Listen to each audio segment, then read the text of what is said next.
involving pain, I really don't want to have to be involved with it. No woman looks forward to childbirth. No. Cam would have told you from the gate, drug, give me everything. All of it right here.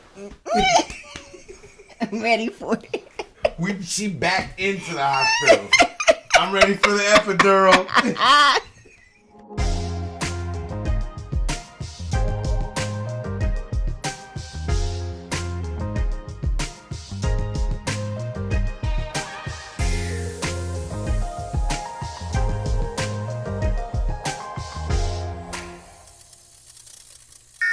Welcome to the Married at First Sight, Season 19, Episodes 5 through 7 review. This is Couples Couch with Pat. And I'm Cam. Let's get into the foolishness that is Married at First Sight, Austin. If you are new to our channel, welcome. If you are not new, you know what I'm about to say. We do not get into the nitty-gritty details of everything that happened in the episode because why? This is a high-level overview. Be sure to hit the like and the subscribe button to support our channel. Likes are free. It costs you nothing. Bing, hit it. This is all new. You gotta switch it up. You got the bob on? Yeah, you got us dressed up. Where you got the bob on and you mean business, Okay, you know? I got you. Use my business name. Happy Halloween, everyone. Yes, hopefully everyone had a safe and fun Halloween. Let's get right into this week's show. But before we do, let's go ahead and award the Marshmallow of the Week. And who do you think the marshmallow Drum goes roll, to? please. Brrr. Rhonda. Of course. Rhonda was being a marshmallow this week. We had a close runner-up, and it was Derek. Oh, Derek, you almost made it, Yes. but there's still time. We'll talk about it later. All right, let's go ahead and get into Rhonda and Pat, since Rhonda was Marshmallow of the Week. Let's go. Rhonda and Pat. So Rhonda and Pat go on a bike ride with Will and Brittany, and they stop for a little bit during the ride, and Rhonda complains to Brittany about how insecure Pat is. Right. Rhonda believes that in his first long-term marriage, it messed Pat up, and she doesn't want to have to deal with an insecure man. That's what she says. They're still on their honeymoon. That's what this all is happening there, right? I find it hilarious that a woman who ain't been with nobody seriously since 1999, and here it is, 2025. Got so much to say? So much to say, and with so much gusto, like she's been studying that whole time. And like on how to be the best. Yeah, like a mate. relationship monk somewhere, like Yes. locked away. No, you just been alone. Yo. Exactly. Okay. Next, Rhonda and Pat are back in Austin, and they're in their shared apartment, and they're talking about how Pat said he wanted to go for a bike ride, but he didn't have much time to go get it done. So Rhonda shared, there is a meetup on Saturdays. And Pat's like, yeah, someone told me about a meetup, but I think it's on Sundays. And then Rhonda gets kind of snippy, and she says, all I was trying to say that there was a group that you can go ahead and ride with if you wanted to get your rides in. So she gets a little snippy and snarky in that moment. But in that very moment, ding dong, the bell rings, is Dr. Pia. She comes in the apartment to visit with them and talk about the status of their marriage. And then Rhonda brings up the incident to Dr. Pia on what just happened with that snarky comment. Pat says that he is a people pleaser and he doesn't want to say anything to Rhonda to hurt her feelings because she is very direct and she comes with certain energy, right? Rhonda gets defensive, cries, and says, now, how am I supposed to know how to effing fix anything if you don't tell me in the moment? Pause. Here's the moment. Here's how you act in the moment. We don't want to say nothing to you because you black out every time somebody tries to talk to you. We got nothing. This is it. Michael Jackson style. Show me one example. Here it is, right there. Da-da-da. Right there. So Rhonda says this is hurtful for her because it goes back to where they started when Pat told her that he liked her being boisterous and he liked the kind of energy that she comes with. And now he's using it back against her as it's a problem. And it only takes her back to other relationships in her past. Pause. We have a question here in studio. Go ahead. Guess what happens when you have to get along with a person who's loud, direct, and boisterous? If you want to get along to the next hour, you have to agree. Yeah, I like that you yell at me in public. Yeah, I like that you curl your eyes at me and suck your teeth in front of other people at me. I love it. It's awesome. This is exactly what I was looking Yeah, for. like you're Here's like the thing. bully. I think in that moment, Rhonda started to cry to Dr. Pierre because remember she started it. I ain't going for it. She started it with him. He didn't ask for that smoke, but she started to use her tears and cried because I think she had a flashback. In the book of Cam, this is my thought. She had a flashback to all the reasons why her other relationships did not work because of that same energy, because of that same snarkiness that she can have. Yeah. And I also want to take you, Couch Potatoes, and Patrick back to episode 1. Do you remember when she asked her son, how does he feel about her doing this process and getting married? And what did he say? I just worry for you because of your intensity that you have. And I said something that Kamara cut out. Last week's She episode. edited out the episode. Yes. And don't say it again so I don't have to edit it out. I just want to say, Rhonda, you are being teamed too much and you're self-sabotaging all of your relationships. That's what I think. That's why you've been alone since 1999. Yeah. Facts and fair. Only thing longer than your relationship, like, oh, she was married for 18 months, which is even worse. Ciao.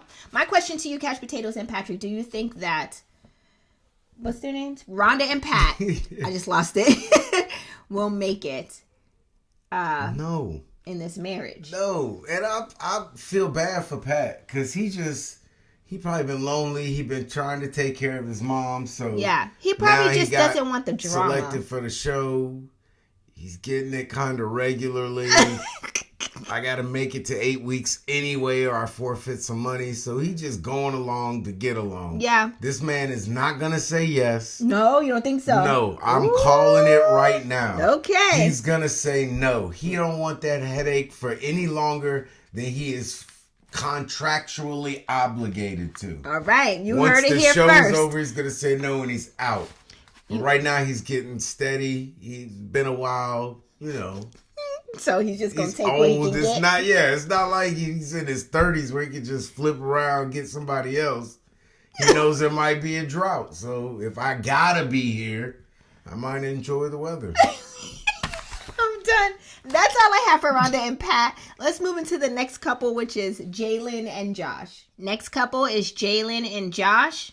Jalen and Josh are living their best life on their honeymoon, right? Still. Then they return to Austin and go roller skating, and then they have a crabfish boil with Belinda and Chad, which is Jalen's mom. Yeah. And now her new stepdad, right? Right. Okay. Jalen, during the crabfish boil, talks to her mom, Belinda, about the post-nup situation with Josh. Belinda tells Jalen that she wants her to consider, you know, maybe one day she might become a stay-at-home mom and she just wants her to be protected.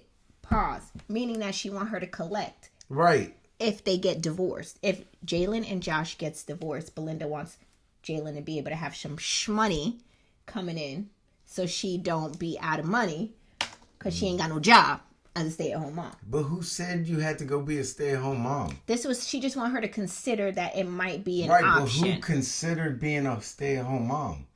That was never in my plan. Never once growing up or getting married have I ever thought to myself, do I want to be a stay-at-home mom? I don't know if it's the Jamaican in me. All we do is hustle and struggle and work. Listen. I mean, not struggle, but you mean like just always working. Like Yeah. we don't know not to work. You know? I can't see it. Yeah. The stay-at-home mom thing was never an option for me. Me either. And I'm the one who would be the one staying at the house, and I just never thought I'd be I the would. one allowing it. Like, what are you talking about? Oh, Just saying. that's a horrible. Yeah, it's a come up for you. Like, well, I'd be the one that have to stay And at that's a home. horrible thing for me. In my mind, Yeah, and I appreciate it's that. horrible. That's why we're I don't together. ever want to have to look to you to say, can you do literally everything? My dog. I Wow. don't Woof, woof. ever want to do that. Like, cause I love my independence so much that I don't want to do that. You know what I mean? Yeah. I don't want to do it. But anyway, I believe Jalen feels the same exact way. She's like, no, I want my independence.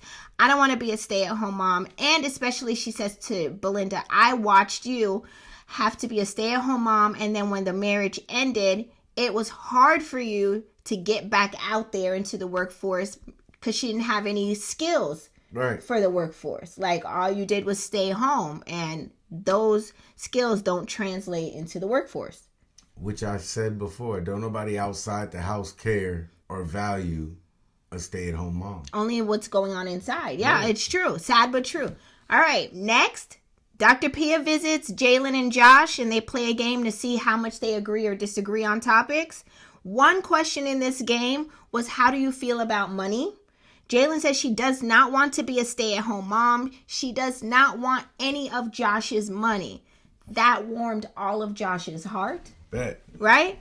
So, once again, I don't know why we're talking about this. Sign right there. So, and now it's over with.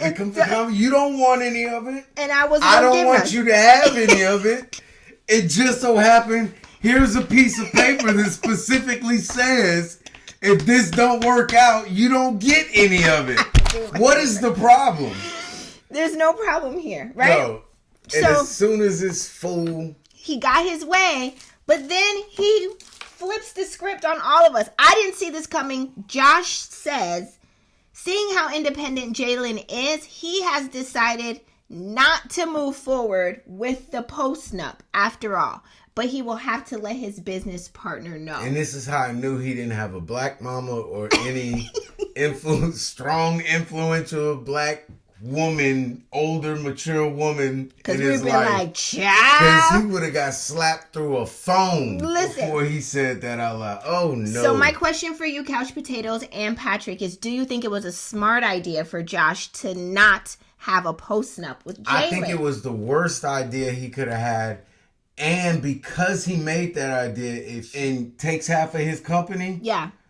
Or hopefully only 25%, because hopefully she only gets half of his half. So his business partner was smart and got his wife to sign one. Yeah. Like, you want to be a fool, y'all only play with 50% of 100%. Y'all ain't playing, that part. Yeah. Listen, I personally don't think it was a smart move. I say that in my mind, this is how it is. When things are good in a marriage, they're amazing, right?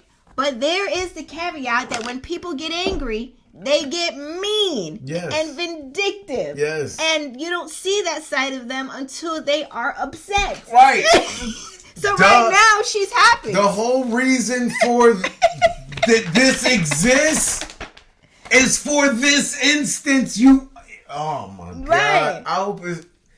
Let's use you and I for a quick second. Ain't no way. Whatever I came in here with, I was keeping. You're not getting half of what I came in. Well, before we had kids, no, I would have been. That's not what I was gonna say.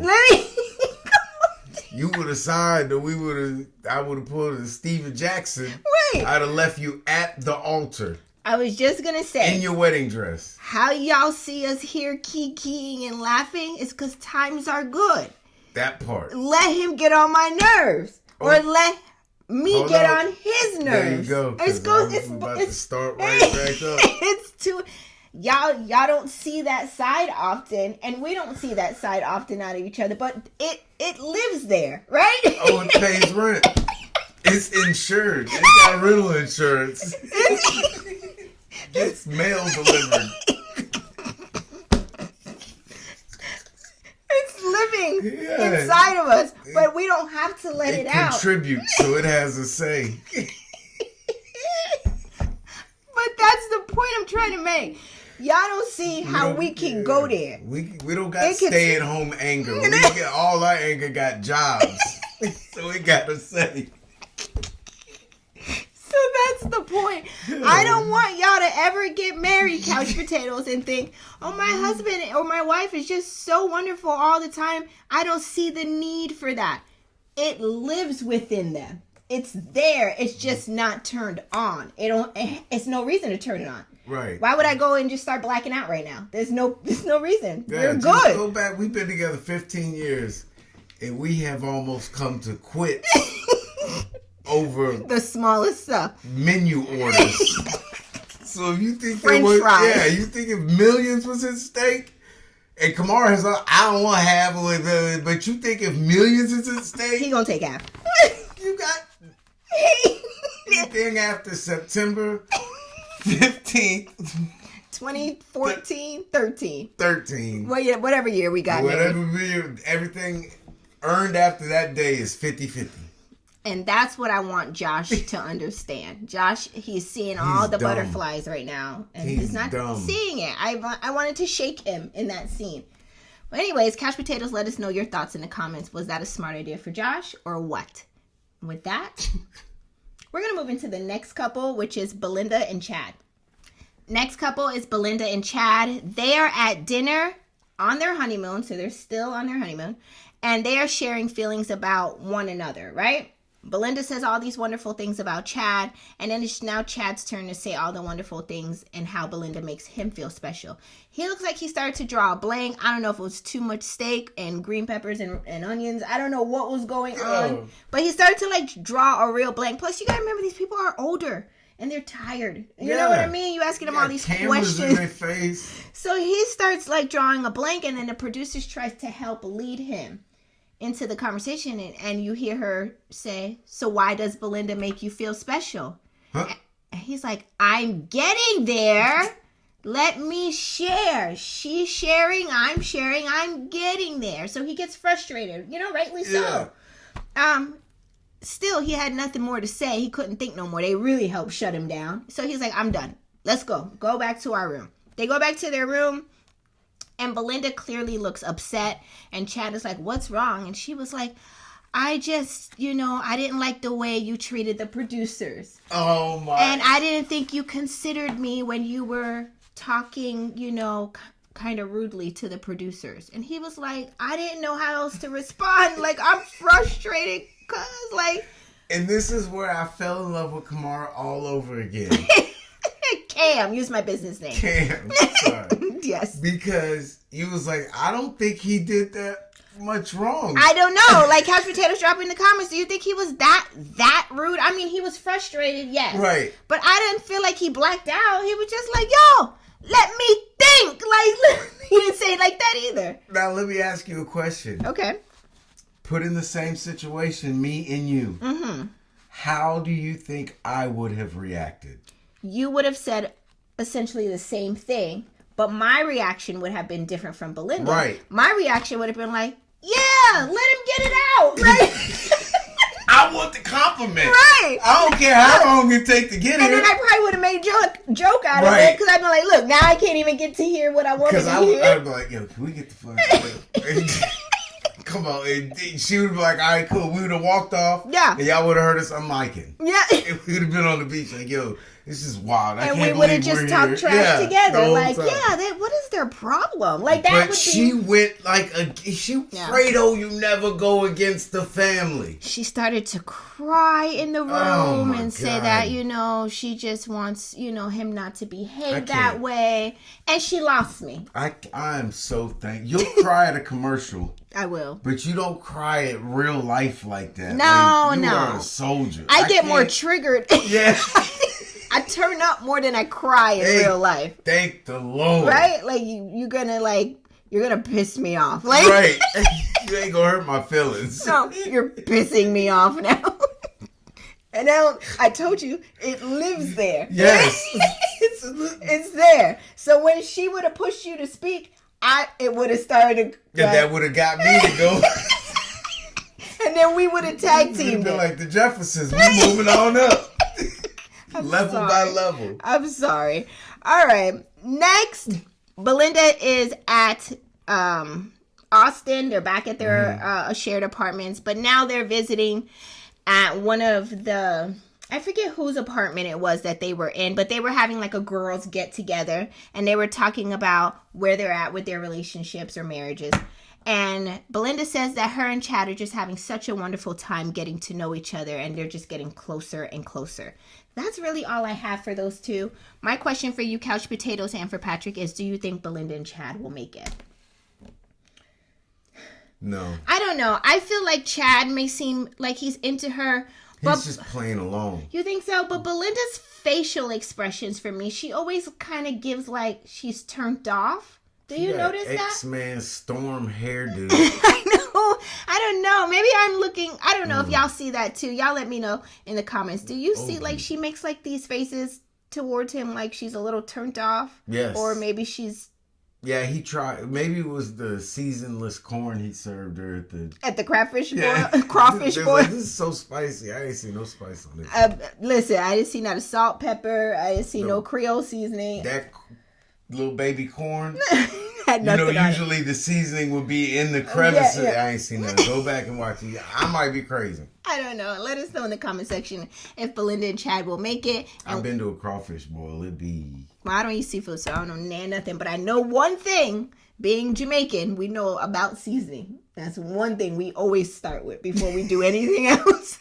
I'm sorry, no shade. Let's get into the next couple, which is Brittany and Will. Next couple is Brittany and Will. They are still on their honeymoon, and they're in their suite, right?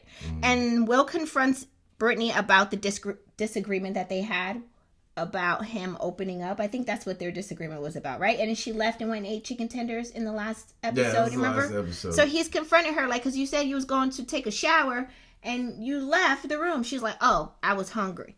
Brittany gets more frustrated with Will, and then Will seeing that, so he walks over to her side of the bed and stands her up and intentionally hugs her and kisses her to calm her down, and she smiles and they reconcile that issue. That's all they had for that scene. I feel like that's all she wanted ever. Like, she just wanted his attention. She just wanted to be held. You know what I mean? I hate that. And reassured.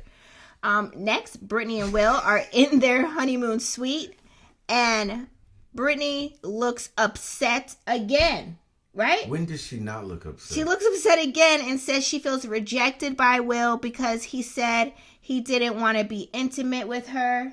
And Will says he really felt uncomfortable during their first encounter, right? And he didn't want to go there again, so he would just rather wait. Will says Brittany being sexually wanted seems like a big thing for her. And that goes back to what you said last week, in last week's episode, that validates her feelings if you want her sexually. Do you remember saying that? Yes. Okay. Will says that he and Brittany made up, but the fact that she is just going on like nothing happened is a little bit of a pause for him, and he just prefers to wait, to not take it there until everything is really okay, you know? Yeah. They are now back in Austin. Brittany brings Will to her house to give him a tour. Brittany says her house is important to her, and she usually don't just be bringing people to her house. She shows him her master bedroom and the closet and all these clothes folded on the dresser. And Will's like, where you going with all this? And she's like, that's what I'm bringing. And he was like, where you going with all these clothes? That's like 7 outfits per day. And she immediately gets upset and she begins to cry and she gets in her feelings about it. And he's like, he was just joking. But she's too far gone. She's already in her head. She's in her feeling. And she said this was the most awkward house tour she's ever given. Do you think she was doing the most? All I heard was co-owner. I did hear that. I don't know who she's a co-owner with. Somebody else is on the deed? Her mama? The sister? That's what I want to say. I was like, I don't know. She's so proud. I'm so proud of owning my house so early. Yada, yada, yada. And then she said, me and the co-owner. So who's the co-owner? I didn't catch that Is too. it an ex? Couch Potatoes, if you heard it, not an ex, drop it in the comment section. Who does Brittany own her home with? I didn't catch that tea. I did hear the word co-owner, but I didn't lock in. I didn't lock in at all because I was too busy trying to see where are they going with this. Right. Sorry.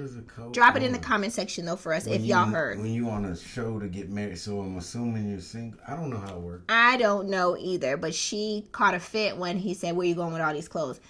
I mean... Right, and...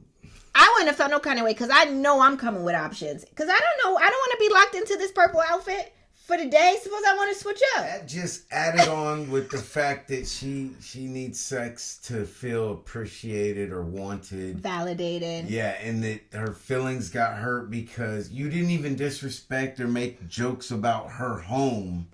Like, no. Oh, this is small or this is raggedy. He said nothing. He said nothing, but you take it that way. So you already, you know what I mean? It lives there. It's there. Right. But hers is in here. But hers isn't anger. Hers is like it's like self-worth.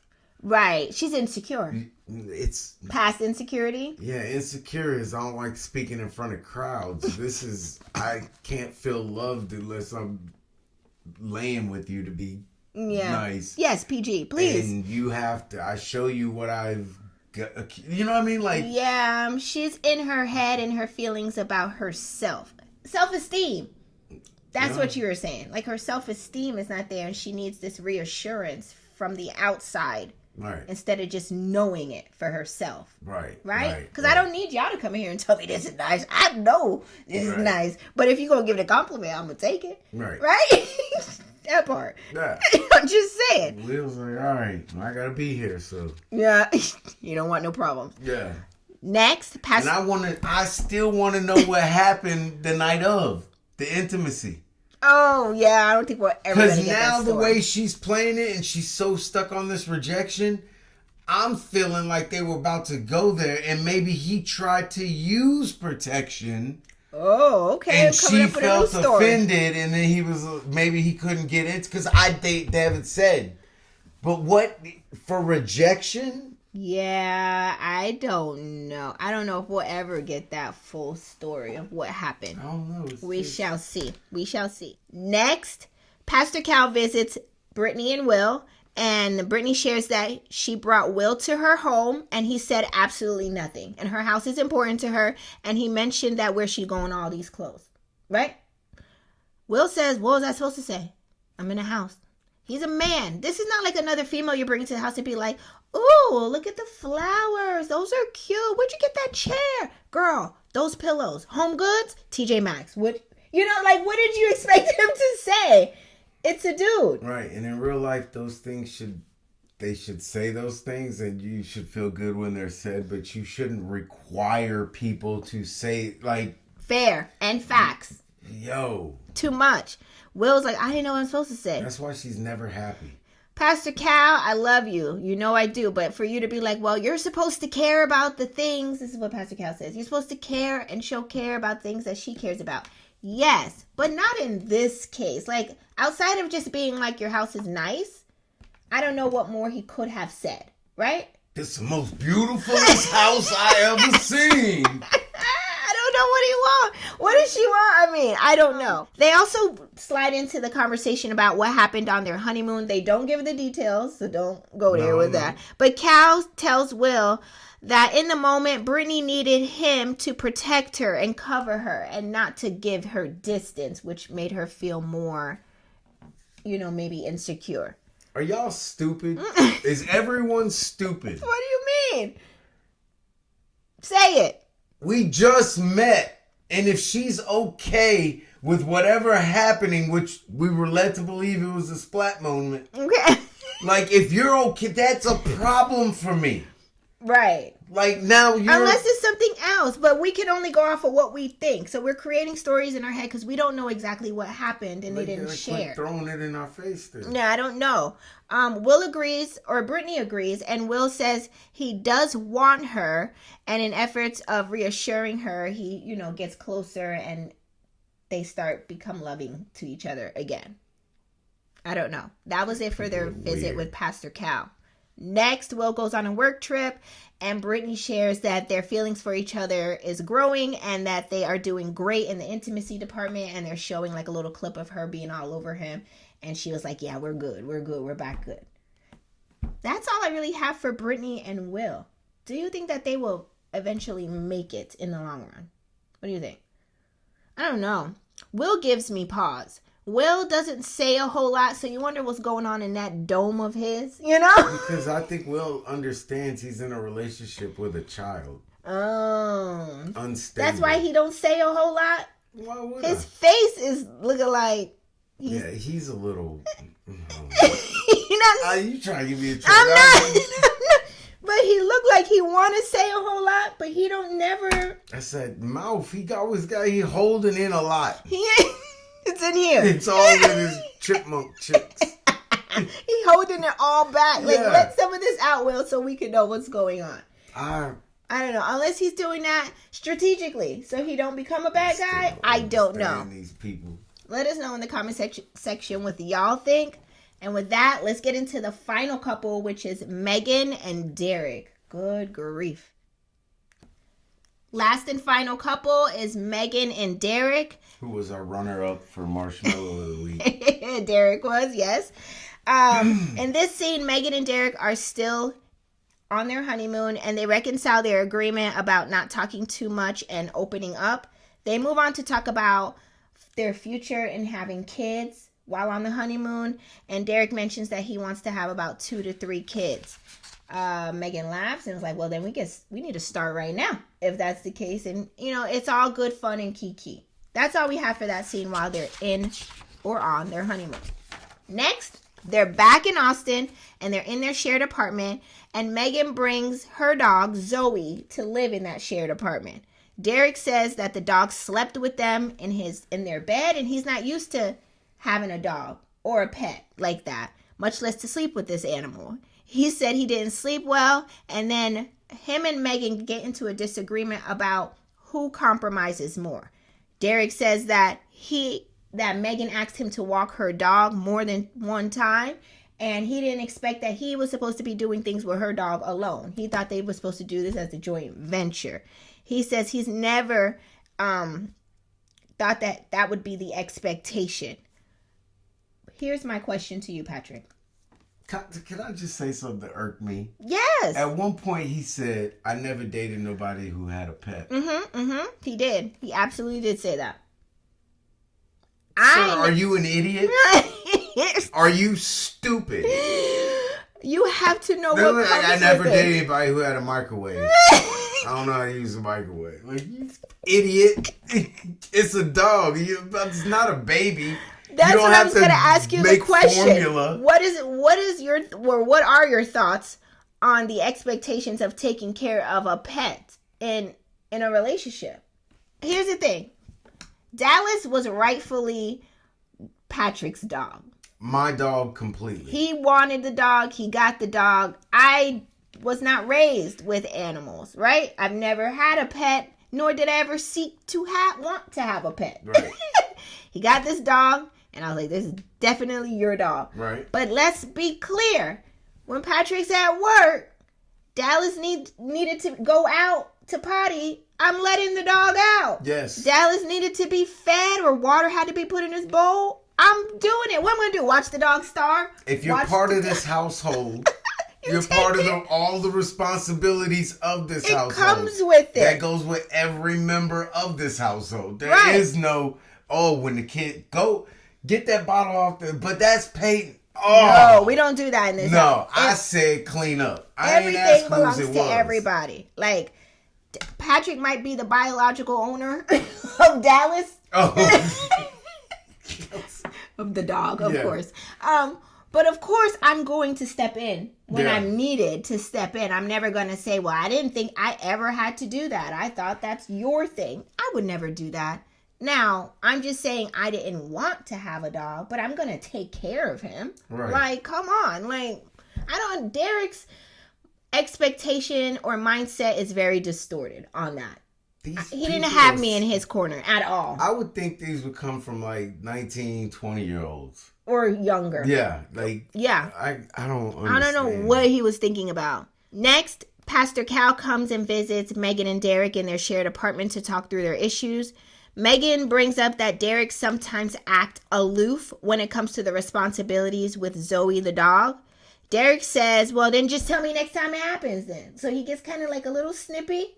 And Megan says, did you catch that harsh tone, Pastor Cal? And Pastor Cal's like, I understand what you're trying to say, Derek, but it's a different way to say it, right? And they continue to work through their issues. Yeah, like you got some sense. Yeah, talk like, watch your tone. She asked me to feed the dog. So? She asked me to walk the dog and let him out. Like, and It was late at night or early in the morning. The sun was either just coming up or barely going down. You want your wife out there walking the dog? Right. What are you thinking? Like, what Literally. is... No sense. Are you stupid? Time out. We didn't ask that directly in the pre-interviews. Are you stupid? Okay, because we might have matched the stupid person with somebody who got a little bit of sense, and it'll never work out. Stop. The stupid will shine like the sun. Stop. Next, Megan and Derek are touring her commercial spaces. That's what they are, right? Commercial spaces. What were they touring? I didn't get a clear picture, so I don't want to say what I saw. Okay. Okay. Derek mentions that he had lunch with his friend and they spoke on family planning, and he says he didn't get a good feeling from Megan on what her thoughts were on having kids and if she's genuinely excited. Megan says, the idea of birth may freak me out, but yes, I want to be a mom. And if you know me, you know I want to be a mom. I've frozen my eggs. Like, why would I not want to be a mom? And we're having sex unprotected, Derek, most of the time. Are you stupid? Y'all thought I was being harsh, right? Until you started explaining. Are you stupid? Do you know how the reproductive system works? And the other thing is, y'all just met each other, what, last week? Right, y'all Living on an edge. But, I mean, do you, boo? Like, that's what y'all want to do, okay? Some people like chlamydia. Risking. Okay, getting it. Megan says to Derek, if I didn't want to have kids, I would just effing tell you. Megan says, if you wanted to ask me about kids, why don't you just ask me directly instead of trying to use your friend in the conversation to ask me? Derek says, I find ways to ask you stuff because of your reaction like this. That's why I don't just come directly out and ask. First of all, you was talking, this all came up because you was talking to another man who looked 40 plus wearing jeans and shower shoes. Those weren't even the nice, like, those were straight rubber foam bottom shower shoes. And your booty was out looking like, come on, bro. Okay. Y'all wearing the same type of shirt, but they're not the same look, if you know what I mean. So you're saying why take advice or questions from that person? Why were y'all even talking about it? I don't know. They just be... was the producers leading this conversation? Yes, there you go. I don't have know. conversations like that. Does I don't she know. want to have kids? My question is to you, Couch Potatoes and Patrick, is did you think Megan was overreacting in that scene, or was Derek just being ridiculous? Now, when I say this, I'm not saying that Megan has acted correctly in all the situations, but in this one, he tried to gaslight her into an argument. I feel like, why are you bringing this up again when we've talked about it? And back to the thing, Kamara, if you would have asked Cam. her... Good. Cam. If you would have asked me, what? Before we had kids, about childbirth, it would have been all bad. It still is all bad. It's nothing wonderful about childbirth. It hurts. That doesn't mean she doesn't want to have kids. I don't want no more. But yes, that means yes. Anything involving pain, I really don't want to have to be involved with it. No woman looks forward to childbirth. No. Except those crazy ones that have it with like a half mother or whatever they call it in somebody's house. Oh, you mean like a birthing center or something like that? Yeah. Yeah, that's put rough. you in a bathtub and push it out. No. They're crazy. No, I don't want any of that. But Cam would have told you from the gate, give me everything. All of it right here. I'm ready for it. She backed into the hospital. I'm ready for the epidural. So Megan in this moment is not wrong to be freaked out about the pain to come, because it's serious pain. Common sense is not common. I don't know what he's thinking. So Megan did not overreact in that moment in my mind either. I'm just like, okay, why you keep asking her? Is she not excited? Whatever. You know what her worry is. Yeah, you messing up the vibe in this U-Haul pool hall. In the final scenes of this episode 7 that is, Megan and Derek bring up the argument about having kids again while being in their shared apartment. They go behind closed doors to argue like we couldn't hear them. They're still mic'd up, right? We still hear the full argument. Megan says she feels like Derek gaslighted her. Derek says he doesn't see it that way. Megan storms out the room and says, F this shit. Right. F off. Because sometimes... And that was the end of episode 7. Stupid people want to argue. But once you, in the argument, get to a point where you're like, I can't argue against stupidity. Like, you can't reason with dumbness. Right. And they're so set in it.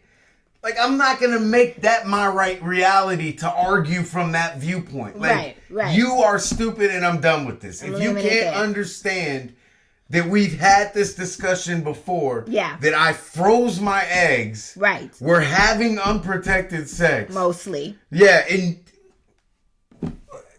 Then what more do you think? Why would you think that I don't Where did I say I wasn't... But are you excited? That's like Peyton with me in camp. I went to Peyton's 5th grade camp and she was like, I'm so excited for camp. Are you excited? I'm like, I'm excited that you're excited. But yeah, but it's not like that because you weren't going to stub your toe to get down there. She was. Yeah, like... But he wants that. But she's only not excited about the painful part. Like she said, that doesn't pertain to the life that it brings. Right. You idiot. Are you dumb? Are you dumb? Are you dumb or are you stupid? You can only be one of them. With your actions and your words. I don't know what he ain't thinking. It ain't clicking. It ain't clicking. But that's all I have for episode 7. Ain't nobody home. That's why he's been off marching around the world. He did say he lived in all kinds of places, doing all gods know what. Did you go to school in any of them? Did you learn anything in any of them? Have you ever seen a reproductive pamphlet? Idiot. That's all I have for episodes 5 through 7. Couch Potatoes, did these episodes give everything it's supposed to have gave? Drop your comments in the comment section below. We would love to hear from you. Also, be sure to hit the like and the subscribe button if you haven't already. They are absolutely free. And Rhonda, I don't care we just got married. I ain't going to your house and doing all this damn gardening and landscaping. I'm not picking up these big ass pots. Poor Pat. And then he was taking like, them around the pool. I just like to help. Pat, I'm telling y'all, Pat gone. He's just trying to Once go Pat along turned and get into along. Patrick, it's a wrap. Without the K? Yeah. That Patrick be like, well, you then. I don't give a shit. I'm done. That's all we have. Kick the pot into the pool, because I know that's going to mess up your filter, bitch. But this is Patrick from the west side. I ain't playing right Of here. Austin. Oh, Pat. Oh, no, tell me about myself. Pat. You got Patrick. No K. And that's all I have. Couch Potatoes, I'm done. I will see y'all next week for another episode of Married at First Sight. Thank you so much for watching. See you next time. Bye. Crazy.